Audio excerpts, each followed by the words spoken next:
My name's Jim Palmer. I work at Tegra Corporation, and I'm the president CEO. We initially discovered the tip through Vistage and got a demo of it through there, and quickly found that it was a really good indicator of just skills and behaviors.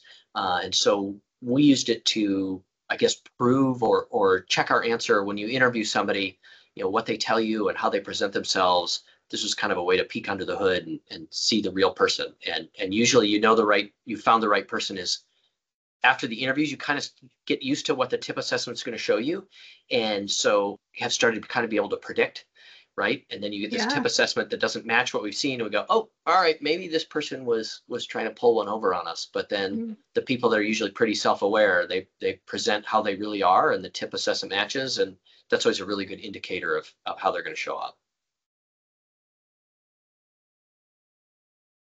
We weren't using an assessment before TIP. We were doing a couple interviews and an in-person meeting, but you can only get to know someone so well in 2.5, 3 hours over the course of 3 or 4 different meetings. And so the TIP assessment, again, it's a way to peek under the hood. It's a way to get to know somebody when they're unguarded, and not necessarily unguarded, but also not nervous as well, right? People do things when they're a little nervous in an interview, not negative. It's just, that's a high pressure situation. And so the TIP's also a way to see how they're going to show up on week 4 when they're comfortable. I'll pick on the person we just hired who started 7 days ago. Really liked him in interviews and got a good feel for him and thought he was the right person for us. And we're able to look at the TIP assessment. And I think one of the big wins with the TIP assessment is the consultation afterwards, right? We had our hour with Stephanie, and it was an opportunity to say, well, gosh, yeah, what we're seeing here matches what we heard in our interviews. And I think it just takes that fear out of making the offer, right? You go, gosh, I hope this is the right person, because it's a lot of work to onboard someone and bring them onto the team. And so I think it for us, we burned a couple times with that position. And so we were able to walk into it this time feeling much more confident that this was the right person. Who we thought we were hiring was who the TIP assessment matched and presented. And so it took some of the nervousness out of making that offer. So I have 2 categories. One is kind of teasing my own team a little bit. So this gentleman was much higher on the extroverted line than the rest of my team. And it answers that question. Well, are they talking a lot because they're nervous in an interview, or are they just an extroverted person? And so it was like, oh, he's an extroverted person. Okay. And most of my team are hardcore introverts.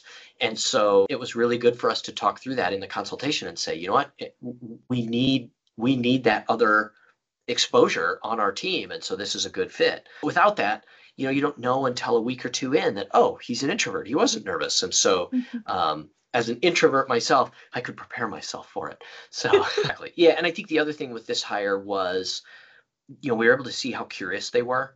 We need somebody who's curious and inventive, and we're doing a kind of a refresh of that whole company. So we needed somebody who wasn't going to just take the answer of that's the way we've always done it. And so to have the tip really, because it's one thing in an interview, somebody goes, oh yeah, I asked lots of questions, I'm really curious.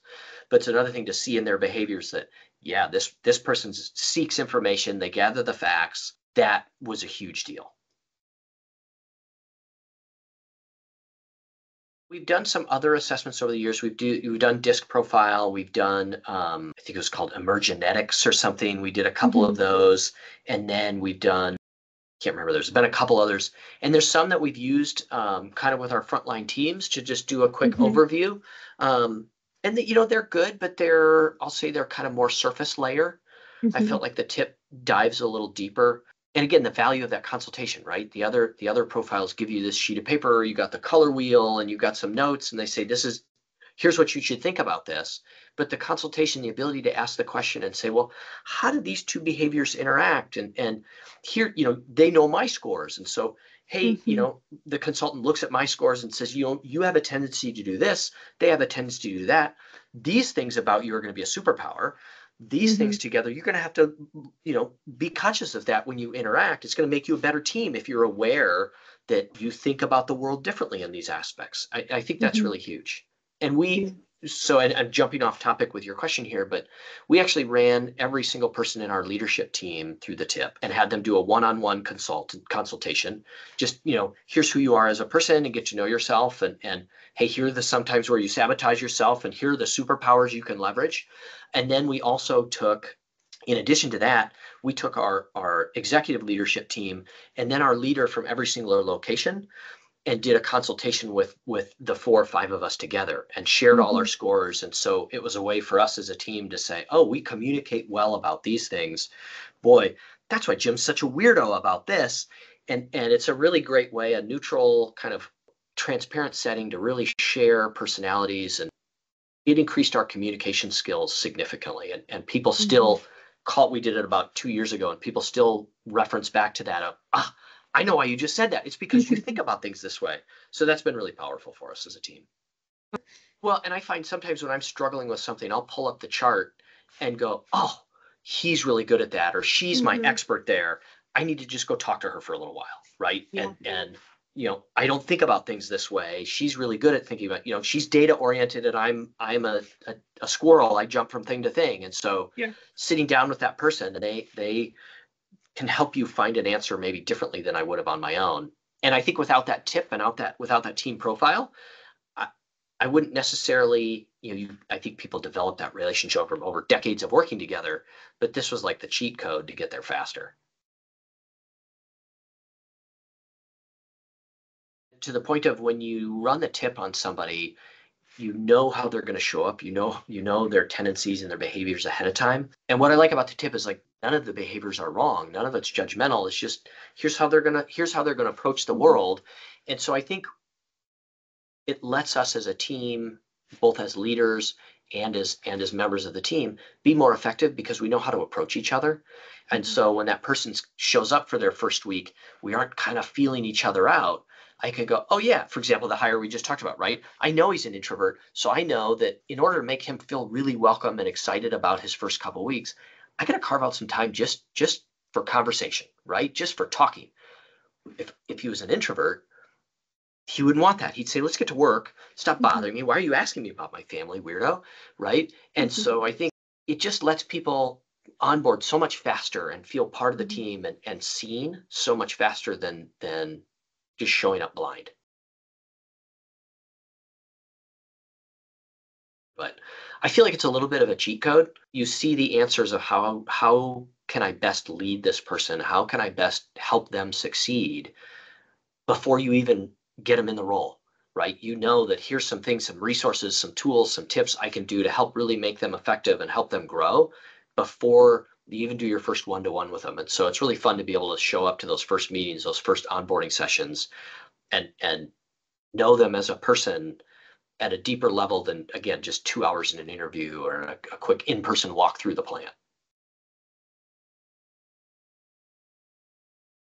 Oh, absolutely. Yeah, like I talked about before, there's that fear when you hire somebody. Are they really the person that I interviewed? Did they wear a mask for the last 3 days? And did they hand $50 to each of their references that say, yeah, say good things about me? You just don't know. And there's a lot of trust going into that, which again is the nature of business, right? We just have to trust. The tip assessment's kind of the way to trust but verify.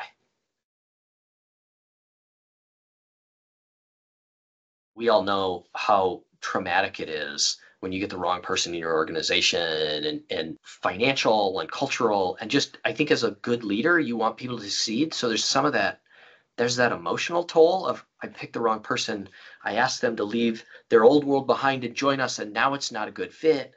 That hurts. And so to be able to use the tip assessment to just help give me confidence in my answer and know that we're going to have that stability, boy, it's like the ROI. I mean, that's easy. I would just flag that, the consultation is such a huge game changer. I would just flag again all the other profiles. You get the readout, and like the tip assessment, it's kind of similar, right? You get some scores and some things, and it's hard to make that printout that much different than another one. The real power is that consultation where you translate that printout into a living, breathing person and get to ask questions about them. And I also find we have our whole interview team in that consultation, and it's a way to reflect back on the interviews and go, gosh, that candidate said this. Now I understand a little bit where they were coming from because they're high energy, or they've got this sense of urgency, or they're competitive, or they're a team player. That's why they answered in this way. It lets you know that person that you interviewed at such a deeper level, and it builds that confidence amongst your team. That consultation is priceless. It is absolutely priceless.